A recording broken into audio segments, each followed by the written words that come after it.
Welcome to the Phoenix Prosperity Podcast, where wealth meets legacy. Join your host, Tim Fergestad, as we explore the journeys of Phoenix's finest to success and beyond.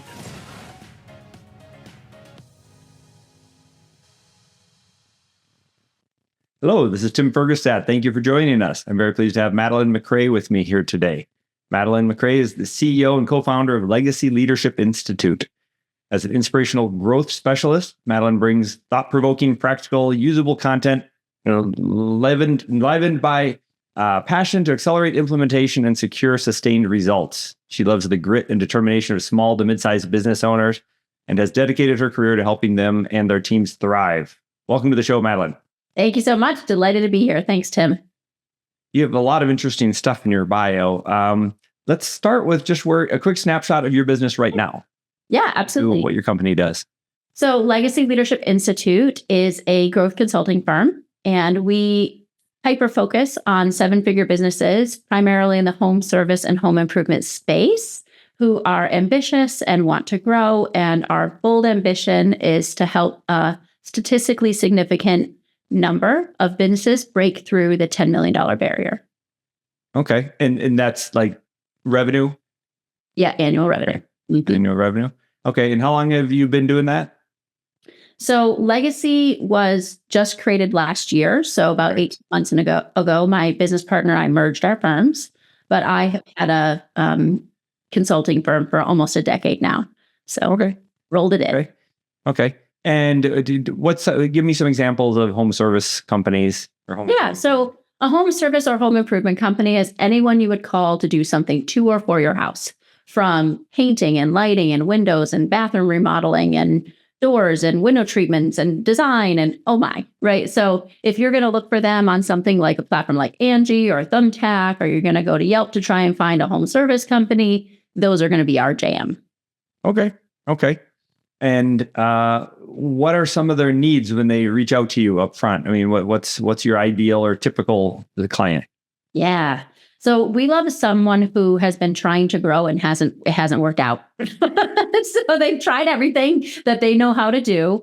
And they're usually stuck in some sort of we call it a doom loop. So what a doom loop means is, let's say you're doing $2 to $3 million a year in annual revenue, and you say, we're going to grow this year. And then you do another 2.8. Or you do 2.7, or you do 3.1, but you thought you'd do 3.5. And you just keep kind of hovering in that same vicinity. Even if you're doing a little bit of growth, it's not enough to really feel like it's moving the needle. Every business has very typical breakpoints: $500,000, million, 2, 5, 10, 25, and 50. And then after that, it's a whole different game. And what most small business owners think is that they're doing something wrong or that they're missing something. But the truth is that business is quite complex. It's not a one size fits all. Once you've reached your first million or two, there's really no silver bullet that helps you get through to that next level. There are certain predictable things that every business needs in order to genuinely grow and scale. People don't like the word scale because it's been really overplayed. And a lot of business gurus have overpromised that they can help you scale. So we really love people who have the mindset of a learner, who are willing to grow and who want to make it happen and are willing to put in the work and dedication that takes. Okay. And sometimes increasing revenue, if that's the goal, is it depends on how you define scale, I guess, is because sometimes it's less just at a higher price point or something, right? So you don't necessarily have to. Increasing your profit is one thing. Increasing your revenue is a different thing. We want them both to grow, right? So for us, scale is very specific. It means that you've created a repeatable model that is, and your business model is a cash generating machine that can consistently produce your business outcomes without you. Okay. Right? If you don't do that, you can't scale your business. Right? It's just if you're the bottleneck, then the one all decisions have to flow through you. You have to be able to have those repeatable, predictable outcomes. And for us, an outcome is a completed bathroom or the flooring is done or whatever it is. It's a project completion point that is consistently high caliber matches your brand promise, matches where you want to grow. And that has to be something you predict, not something that you respond to in the market. Okay, right. And I imagine if people want to have an exit at some point and sell their company for something, that's particularly important to get yourself out of the loop. Yeah, super, super important. Whether you want to sell now or later or pass it down to family, or sometimes people want to sell it into their employees. There's lots of different ways that people want to exit. Too many small businesses, when they retire, the owner retires, the doors close, and that's the end of that. But that doesn't really honor the decades of work that people pour in. So we call our business Legacy Leadership Institute because we want businesses to become legacies within their communities. And we want the owners of those businesses to be able to drive legacy within their own life because they both have the financial and the time freedom to make that happen. Okay. Excellent. Excellent stuff. Is there something that you would say sets you apart in that industry, right? Something that comes easy to you that maybe others find challenging? Yeah. So we do something really different. We have a system, we call it a flexible framework called progressive intelligence. And we call it ProQ for short, because you got IQ to measure your overall intelligence, EQ to measure your emotional intelligence, and then ProQ measure your business intelligence. Like how capable is this actual organization to scale? And we look at businesses across what we call the 4 pillars. So sales and marketing, operations, finance, and culture. And then we look at the organizational structures inside of the business, right people, right seats. And then we look at the leadership capacity of the leader. And usually there's one main leader, and they need to build out that capacity by bringing in other leaders, increasing their own acumen, increasing their own capabilities. And when we do that, we take a snapshot of where the business is today. We look at where the business wants to grow, and we backwards engineer their plan. And what's really unique about how we operate is we don't expect a business owner to have it all figured out.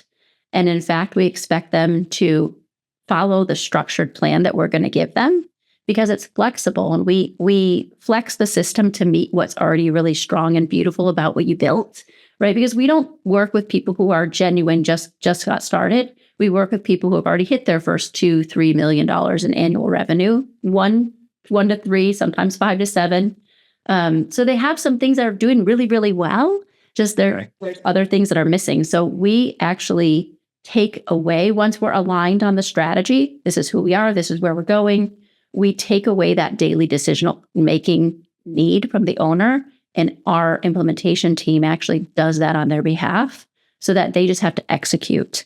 And as they execute and execute and execute, all those teeny tiny little incremental steps help them catch that exponential growth curve. And when there's more capacity, then we start to show them how they backwards engineer it themselves. So, that's a really unique thing that most other firms don't do. And that is really uncommon. And that's part of our secret sauce for sure. Okay. Do you have sort of an example, typical case where they come in, like let's say a roofing company? Is that something? Yeah. Okay. And they're doing 2 million. Yeah. And they're having trouble, I guess. They're taking on more jobs, but then it needs another crew, and their margins stay about the same, and their costs start to go up, and just sort of a typical example, and with maybe like a time frame of how that works for them and how long you're working with them. I imagine there's a lot of stuff up front. So it's very interesting. That's what people get worried about. Like, oh my gosh, how am I going to do that? We call that making a pod structure. So for every one sales consultant who can close X number of leads, you're going to need 2 guys on your crew. You're going to need an admin. You're going to need so we develop what we call a pod structure in the background. And there is one domino that falls that makes the whole pod work. The first domino the pre-domino is establishing what the pod is, right? Like what does that actually take? And ensuring that your systems, your processes, your procedures are tight so that it's replicable, right? Because if you're having one crew off doing this and you don't know how they're doing it, but they're doing it in half the time that everyone else is, well, we better figure that out, right? So there's a little bit of investigative and pre-planning work that goes into it. But part of it is making sure that you can drive the result on the marketing side. Because it doesn't matter how many crews you hire if you don't have the volume coming in on sales. So it's a fine dance between refining the marketing messaging, refining the marketing modalities to make sure that the incoming demand is prepared, or that you know that if you add more dollars to your marketing mix, you get more result, more leads out, highly qualified leads that can close. So we kind of we stress test the different component parts of the business. We build out the pod, and then we ignite the pod process. Okay. And do you have sort of a timeline for how that can typically go? Is it depends on the industry, depends on the willingness of the owner to take the risk, depends on their financial capacity to invest in the marketing. So there's a lot of codependencies. We usually can see a business double in size in 18 months. Nice. Yeah. Nice. Yeah, we usually, Great. that's a pretty consistent result that they, as long as they do what they're supposed, if they follow along in the process, we call them massively important outcomes. As long as they do things along the way, then they take their medicine. Yeah, that's right. And it's hard, right? Because they're used to not having someone tell them what to do, right? Right. It's part of that entrepreneurial gene, right? That to make all the decisions on their own. So that can be really tough for people to say, wait a minute, I actually want to grow more than I want my ego to grow. So that can be a tough one. Yep. Okay. Yeah. And what hats do you wear in the process? You seem to wear a lot, and maybe we can tie this into some more of your background, right? Because we talked a little bit earlier. You've done different things. You're an author in different spaces as well. So go ahead and give us a little bit of background on how you got to the position you are in the different things you do in your position. How long of time do we have? Yeah, right? Yeah. So I started in the home improvement, home service industry very much by accident. And I thought I was going to be an editor, which led to my writing career later in life. Love words, love language, love the art of it. And I quickly found out that editing wasn't going to be my jam. But I stumbled upon this ad for an executive assistant that was extremely well written. And it was from this startup manufacturer in South Florida selling hurricane protection. And I ended up having 3 job offers all at once. And that was the one I ended up taking. And it sucked me into the world of improvement, home services, and the world of entrepreneurship and business ownership from small home service, home improvement businesses. And I just love that gritty, tenacious attitude that they have, go out and make their dreams happen every day. And I love it. So I very quickly found out like this is going to be my jam. And I had a great career traveling a couple different areas. And I ended up with a really awesome corporate career where I climbed the corporate ladder and was very successful. And after my corporate career, when I had my son, I took a little time off and I decided that there are so many things that people in corporate knew or assumed that small business owners didn't know that I really wanted to bridge that gap. And that was where I started my consulting firm, which I named after myself, Madeleine MacRae Coaching and Consulting. And I really worked hand in hand with business owners it started in sales and marketing, leadership, strategy, operations. And I built that business. And I also built a digital content business called Home Pro Toolbox, which is all the tactical, practical resources for those owners. And when I merged my firm with my business partner about 18 months ago, he was my missing puzzle piece and I was his. And we really clearly, we created the process. We took all of my business acumen and systems and processes and all of his, and we merged them together to create Progressive Intelligence. And our roles are really distinct. I am the voice and the face. I do speaking engagements. That's why I get time to write. I'm the CEO. I lead the company. I cast the vision. I say, this is where we're going and this is how we're getting there. And then Thomas rallies the team and makes it happen operationally. Okay. Absolutely brilliant. He handles our entire Progressive Intelligence system. And we will eventually have a certification for other consultants, but he handles all of our in-house consultant training and our client service delivery. So, okay. Okay. Nice. And you find somebody who complements your skill sets and right. Is one of you more analytical and the other one's a little more gung-ho? We think that we're both analytical in different ways. Okay. We look at things very differently. He's definitely far more detail oriented than I am. I'm certainly more the big picture, broad strokesies, and he's a lot more detailed than I am. We're hosting an event. Probably by the time this goes live, the event will either have happened so we're hosting our first conference called Bridgepoint.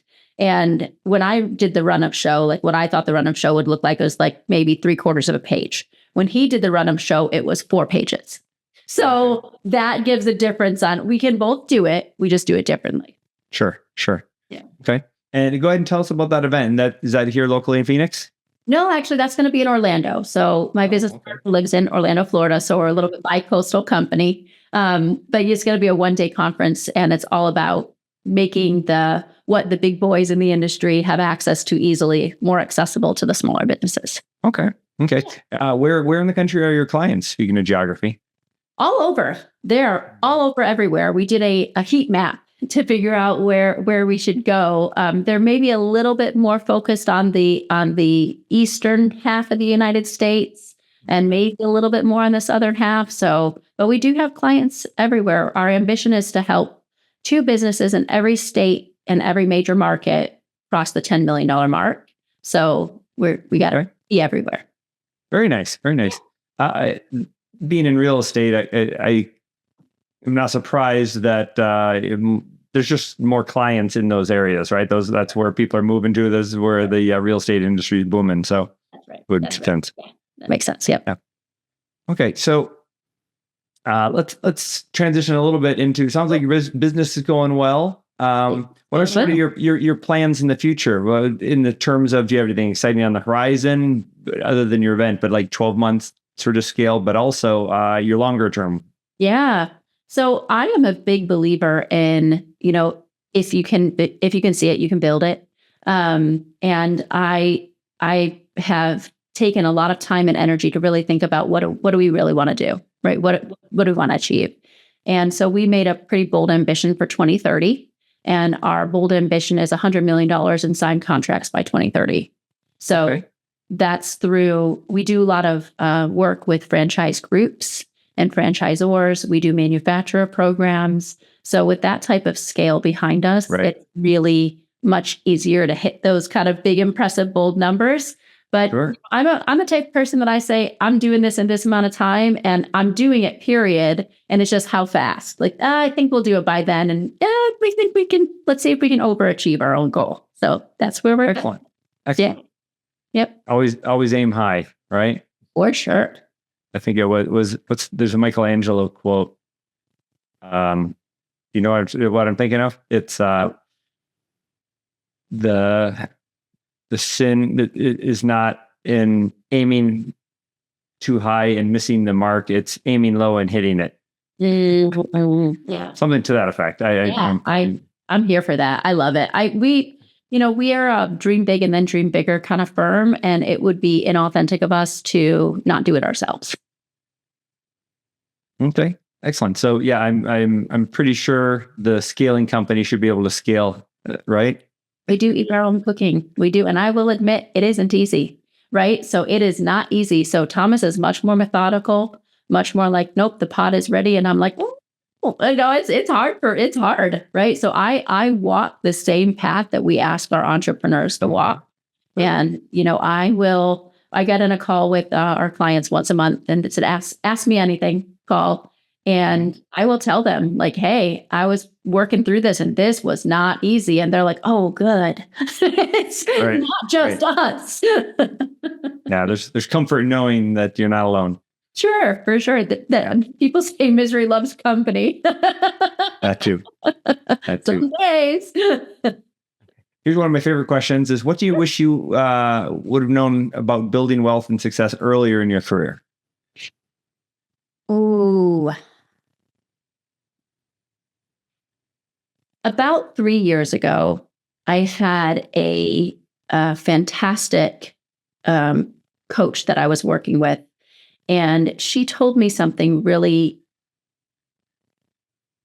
that really was helpful for me. And this is what I wish I would have known sooner, is that when you embark on an entrepreneurial adventure, you don't grow and build wealth in the same way that you do when you're simply an employee, right? When you're an employee and you can count on a paycheck and that's what you're going to count on and that's it. And you're not going to pursue other avenues of wealth or you don't have the financial wherewithal or don't know how to connect to the financial wherewithal to drive other channels of wealth building. You plan differently. And what your trajectory looks like at 30 or 35 or 40 or 50 looks wildly different than what an entrepreneurial path looks like if you're doing it in a really thoughtful way. And what she said is that stop measuring what you're doing by the yardstick that someone else who would never do what you're doing is using, right? So other people may be looking and saying, you're behind. My liquid assets were, let's say, behind. And I judged myself very harshly for that. I said, yeah, but you invested into your business. Your business isn't there yet, as where I want to be, but you have all the component parts. You have to let it grow, right? You can't be mad at the seed for not yet making a flower, right? What was a flower? Well, it didn't even make a stalk yet, right? Let's let it make a stalk first. And it was just really helpful for me to look longer range and to say, this is where I'm headed. Because my play is an equity play, right? And I'm building $100 million business, and I'm not worried about the super short term, right? Of course, yes, we need to be profitable. We need to be wise about how we manage our profits and how we manage our own personal wealth and et cetera. And also, right, that longer play for me is I love to play the long game. So it was just something that I would have stressed a lot less had I not expected the results of the business I was building sooner. Right. And that's there's a few things there. I mean, you touched a little bit earlier about people liking to see you struggle with the same concepts, right? The misery loves company, but also as an entrepreneur, it's often lonely, right? Very. Yeah. And you don't have a lot of support emotionally as well. Yeah. Yeah. And it's an appetite for risk that is tough on a lot of people. But also I guess that instant gratification society that we are now, right? And planting seeds and waiting, that more of an agrarian mindset is kind of a tough sell to a lot of people nowadays. Very tough sell, right? And what does fast look like, right? So I built my career for 20 years, and it's only been since I've merged my firm with my business partner that we really became an overnight success. Right. So 20 years of hard work and diligence and building and preparation and planning and it allowed us to do what's uncommon, right? So and so often one of my pet peeves about a lot of gurus and a lot of speakers is that they tell their story from the middle. They don't tell about the first 20 years. They talk about after that moment of extraordinary success. Right. And it gives a really wonky perspective to the person who's just building of how fast that should happen, right? Because when I tell the story of legacy, let's say in 10 years, and I talk about when we hit this moment of we hit it, we already did, right? In our very first calendar year, we have done extraordinarily well. But that could never have happened without Thomas's decades of preparation and my decades of preparation, and without us taking the bold risk to trust one another, right? And to allow each other to be our missing puzzle piece. Now, for some businesses, that means they hire in skill and capacity. For us, we partnered. Partnership is not the only path, but for us, it's been a fantastic path. For some, it's a torturous path, right? Really, they part of the wrong people. But it's just, you really have to be willing to look at it from the full scope, right? Yes, there was success along the way. Yes, it wasn't like we were abject nothings for a long time. Like we were both nurturing success and prosperity. And also there is a systematic increase, like a completely different change. And when you hit it, right? Sure, so sure. It's just, it's, in 10 years, I want to be very mindful, plant the seed for myself, not to tell my story from the middle. Right. You're not a 20, 30-year overnight success. That's right. It's a 20-year overnight success. And that's what it took, right? And it's not as though all those 20 years weren't successful. It's that Sure. they were fast in the way that this has been fast. Right. And the IRS, acknowledges that, most businesses aren't profitable for the first X years, et cetera, et cetera. But in reality, it really depends on the industry. Some of them take a long time, right? I mean, I always like looking at that old picture of Steve Bezos of Jeff Bezos in his garage or whatever it was, that Amazon. Yeah. I mean, years and years. There are a lot of stories of like, we worked and we worked and we worked and we worked and we worked and we worked and we worked and we worked and we worked and then, right? And it's not as though there was no profitability or any of that. It's just this acceleration in your growth capabilities.